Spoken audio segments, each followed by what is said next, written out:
Welcome to Celeb Scene Central. Even though House of the Dragon is a somewhat unique adaptation thanks to the deliberately unreliable nature of its inspiration, Fire and Blood, a novel George R. Martin styled like an in-universe recounting of the Targaryen dynasty, certain creative changes have distinguished the HBO series and Martin's book as separate entities.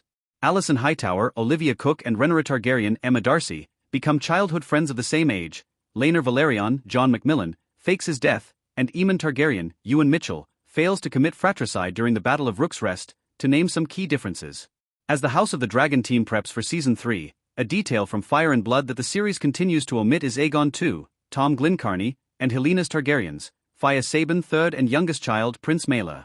Cutting Maelor from House of the Dragon has already altered the blood and cheese tragedy without hampering the core narrative. Moving forward, however, his absence makes things trickier.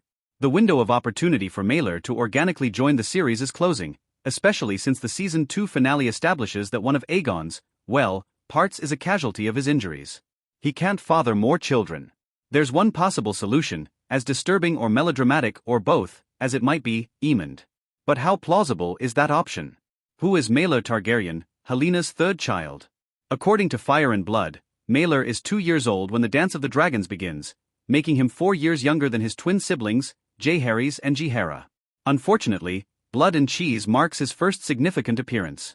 Unlike House of the Dragon, where hired assassins Blood, Sam C. Wilson and Cheese, Mark Stobbart, demand that Helaena indicate which of the sleeping twins is her only son, in Fire and Blood, the pair force Helaena into a different Sophie's choice, condemning one son to death over the other. Distraught, Helaena selects Malor. Blood and Cheese then taunt Maelor, "You hear that, little boy? Your mama wants you dead." And gleefully behead Jaehaerys instead. Maelor automatically becomes Aegon's next and only heir. When Aegon and Larys Strong, Matthew Needham, flee King's Landing, Larys also enables Maelor and Jaehaera's respective escapes. While on the run from Team Black, however, poor Maelor and his sworn guardian, Ser Ricard Thorne, Vincent Regan, meet their brutal deaths in Bitterbridge, a town under Rhaenyra's control. Furious over his nephew's murder, Daeron Targaryen, Alicent's fourth child with Viserys, Paddy Considine, burns Bitterbridge to ash with his dragon Tessarion. Going into House of the Dragon's third season, Maelor's existence is crucial for two intersecting plotlines: Daeron and Tessarion officially joining the war, and Aegon and Larys scurrying away to parts unknown. Burning Bitterbridge would be quite the character-establishing or building moment for Daeron, a player the series has kept unseen beyond a teaser shot of Tessarion in the Season 2 finale. House of the Dragon's easiest solution to the no Maelor problem, besides inventing a new plot, is substituting Maelor's death with Jaehaera. But if Jaehaera doesn't survive the Dance of the Dragons, that opens a new can of worms. If showrunner Ryan Condal plans to introduce Maelor, then unless Helaena is currently pregnant with Aegon's last child, one question remains: cue the daytime talk show host voice Who's the Daddy? How could Aemond become Maelor's father in House of the Dragon Season 3? That question circles back to Season 1. Fans quickly zeroed in on Helaena and Aemond as a relationship with romantic potential.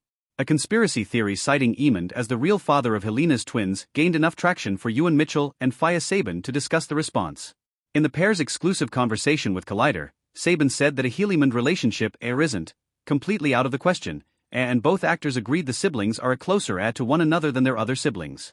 With Aemond taking on his Prince Regent role like a duck to water, Season 2 has prompted murmurings about whether Aemond will solve the Maelor dilemma.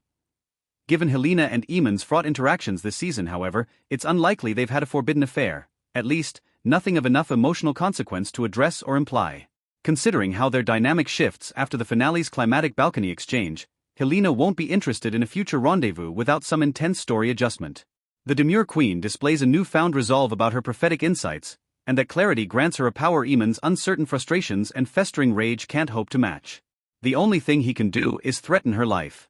But other House of the Dragon relationships have emerged from less substance, and House Targaryen is the original home for unhealthy relationships. There is, of course, the non-consensual alternative: Aemond assaulting his sister because he's driven by anger, lust, a need for control, some ludicrous bid to secure his claim to the throne, or all of the above. It's safe to declare that this scenario isn't one audiences long to see.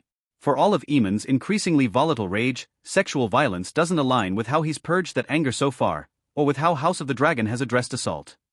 Aegon is the documented rapist, and the brothers are diametrically opposed in almost every way. That said, the more Aemond embraces his worst qualities, the more nothing is off the table, even if it's unlikely. Spoiler alert. The section below contains major spoilers for the end of the Dance of the Dragons, according to the book Fire and Blood. Could Alice Rivers affect Aemond and Helena's stories? Alice Rivers, Gail Rankin, throws an extra complication into the ring. Despite not having Helaena and her dragon Dreamfire by his side, Aemond reclaims Harrenhal from Team Black in Fire and Blood. Upon meeting Alice, the two embark on an intense sexual/romantic relationship.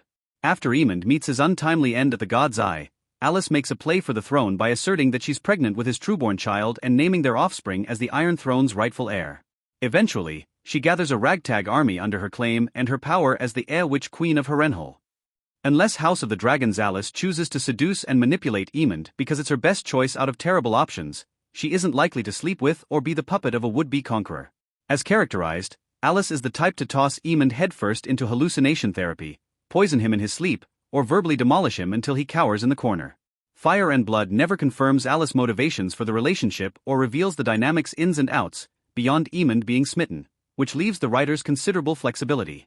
House of the Dragon Seasons 1 and 2 are available to stream on Max.